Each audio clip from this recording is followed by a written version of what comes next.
Hi guys, and welcome back to my RV.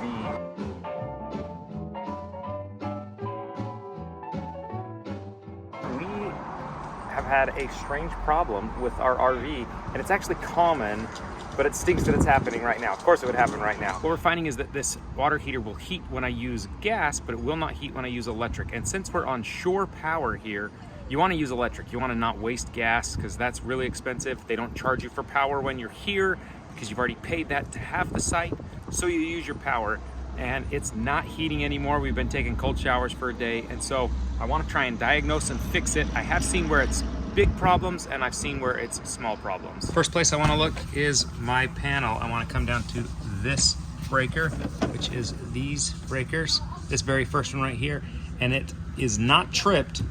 So that tells me we have not blown a breaker. But since we are here, I'm gonna turn this guy off so that we can test power and not take any hits. I went and snagged my friend's meter because of one feature that it has that mine doesn't, is it does have a sound. Mine doesn't make a sound, it just shows you numbers, and that's okay, but I wanna do this to show you exactly how well it works.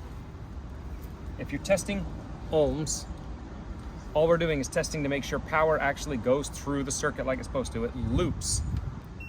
You hear that sound, you know we've just completed the circuit. So we're gonna test this little resistor right here, because this little guy is very important. We're gonna make sure he makes the circuit. Put our reader up here and, yep, okay. We know we've got continuity in this, so this resistor is good. Now I actually have to get behind this. I can either pull the entire unit out, but I don't really want to break the seal here. I do have access, not easily, but access to behind here. So we're gonna crawl back there, but the next thing I've got to check is the heating element. So we're gonna empty the tank just so we can deal with that heating element.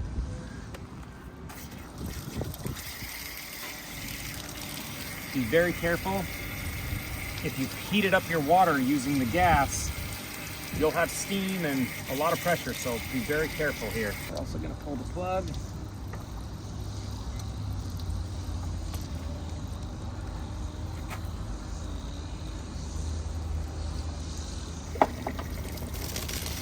Look at that guy out. We are officially behind the water heater, and this little black box that sits here has two nuts on it, and I undid those. Now we are to our heating element, so we want to test that as well. I've gone ahead and removed our heating element so that I can show you the continuity here. When I put a lead on this side and a lead on this side, we are at 10 point something, 10.3, 10.6. Those are the ohms that should be holding, so we know that our heating element is not the culprit here. That's a pain in the butt, but we got to put it back. We pulled the heating element. We knew continuity was good there. We checked these two leads because they're actually coming from our power source. You recognize that's 14.2 wire. Those are good. Where we are running into the problem is at this little switch right here. This guy, he is faulty and not allowing things to turn on and off. So power is coming into the switch, but it's not going through the switch to the element. We know the element's good, power would go in and come back out, but this little guy, who is a relay that tells the hot water heater to either crank up or turn off periodically, because you leave it on all the time. But when you leave it on, it kind of regulates temperature. It's communicating with the thermostat, so it's not just cranking up to as hot as it'll possibly get. It's not dropping below. It's just maintaining with the electrical current, and that switch is bad. That little relay there is gone bad. So I think that's the guy we got to order and find it. There are no RV suppliers really here in the Keys. There's one, he's a ripoff, and he never has anything you need in stock. So there's no point in even going to him. Just order it online and get it here in a couple days. Take some cold showers in the meantime. Or we can still use hot water, but we got to use propane now, and that's okay. We have propane on board, so hot water showers won't be elusive for the next couple days until that part comes. It'll just be a little more thinking through it. Here is our old switch. This switch has gone bad for some reason. So I just bought a new one. They were only like 10 bucks on Amazon, super cheap. Actually got a set of two, and we've put it back in place, just wired it roughly. Now all we got to do is just solidify it and bolt this back up. But what I'm doing now to verify if it's working is one, turning power back on. So with my leads touching both sides of my heating element, I can see that we are getting 117 volts which is what that should be pulling, which tells me my electric side of my water heater is functioning once again. I'm gonna throw this out there because I've seen a lot of comments saying you've solidified me in never buying an RV because they're too much work. I will say, I think I've seen a little bit of a higher average of little problems that we've had to fix on this RV than typical. Maybe that's because we've bounced it across the country. That's a lot of miles. Maybe it's because this was manufactured during the COVID manufacturing time where speed was of the essence and quality maybe suffered a little bit. I guess what I'm trying to say is when it comes to having an RV, you do need to be a little bit handy, or you just need to be willing to take it into the RV experts and let them repair it.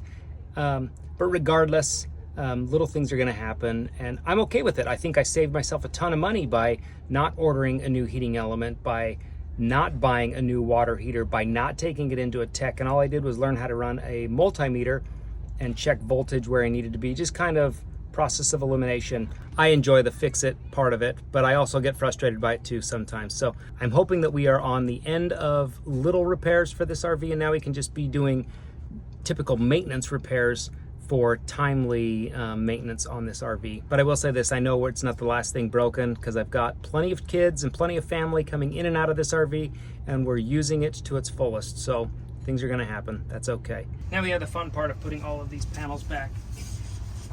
And hopefully took kind of notes of where things went, how things went. I tried to, the best I could.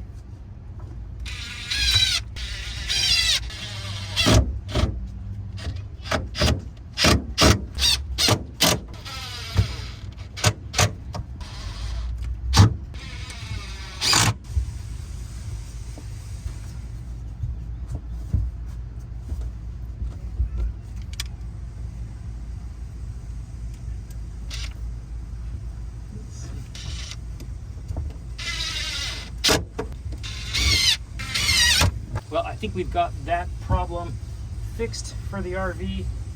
Maybe we'll move on to the next one next week. You guys, that is it for this task. It went together pretty easily. We just had to wait on the mail for 2 days to get that part in. Pretty simple fix. I do recommend, if you don't have a multimeter, to purchase one. I will link the one I have down in the description down below. It's a really handy tool to have, and it doesn't take much to learn how to use it either. It does save me a lot of trouble and allows me to diagnose problems myself that I wouldn't be able to without it. So if you like today's video, give it a thumbs up. If you're new to the channel, subscribe, and until next week, we'll see you guys next time.